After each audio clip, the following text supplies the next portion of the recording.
বিশ্বাস বলতে ও তো নোংরার মতো এমনিই ছিল, তো বিশ্বাস করার কিছু মতন নেই, বুঝেছো? আচ্ছা যে ও করবে না কি এটা আমি বলতে পারছি না যে করেনি। আচ্ছা। কেন এরকমই আমার বিয়ের পরেও আমি ওর নোংরামও দেখেছি, অনেক অত্যাচার করে আমি এখন সংসার করছি। তো এটা আমি মানে মেনেই নিয়েছি যে ও করেছে। আচ্ছা, তা এই যে পুলিশের গুলিতে মারা গেল, কিছু বলবেন? না, ও অন্যায় করেছে, ও দোষ করেছে, ও হচ্ছে গুলি খেয়েছে, এটা বলার কিছু নেই। ও যেরকম কর্ম করেছে মারা গেছে, ও যেন দুষ্কর্ম করেছে, আমার কোনো আর আপত্তি নেই, আর কষ্ট নেই, আর দুঃখ নেই। ও যেরকম একটা মেয়ের কষ্ট দিয়ে মেরেছে, ও তো সেই মরেছে।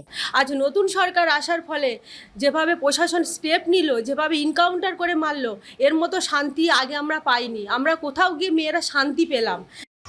দর্শক সবাই কেমন আছো? আজ সকাল থেকেই আপনারা নিউজ চ্যানেলে দেখছেন প্রভাস মণ্ডলের ইনকাউন্টার। তো চলুন আপনাদেরকে আমি ভিডিও দেখাতে যাচ্ছি। প্রভাস মণ্ডলের স্ত্রী এবং প্রভাস মণ্ডলের মা কি বললেন ভিডিও দেখুন। এই ভিডিও দেখার পরে আপনাদের কি মতামত নিচে কমেন্ট বক্সে লিখে অবশ্যই জানাবেন, এবং এই ভিডিওটা বেশি বেশি করে হোয়াটসঅ্যাপ ফেসবুকে শেয়ার করে দিবেন। বিশ্বাস বলতে ও তো নোংরার মতো এমনিই ছিল, তো বিশ্বাস করার কিছু মতন নেই, বুঝেছো? আচ্ছা যে ও করবে না কি এটা আমি বলতে পারছি না যে করেনি। আচ্ছা। কেন এরকমই আমার বিয়ের পরেও আমি ওর নোংরামও দেখেছি, অনেক অত্যাচার করে আমি এখন সংসার করছি। তো এটা আমি মানে মেনেই নিয়েছি যে ও করেছে।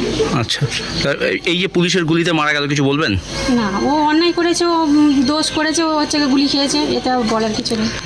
ও যেরকম কর্ম করেছে মারা গেছে, ও যেন দুষ্কর্ম করেছে, আমার কোনো আর আপত্তি নেই, আর কষ্ট নেই, আর দুঃখ নেই। ও যেরকম একটা মেয়ের কষ্ট দিয়ে মেরেছে, ও তো সেই মরেছে। দর্শক যেমন কি আপনাদেরকে ভিডিও দেখালাম, এই ভিডিওর ব্যাপারে আপনাদের কি মতামত নিচে কমেন্ট বক্সে লিখে অবশ্যই জানাবেন।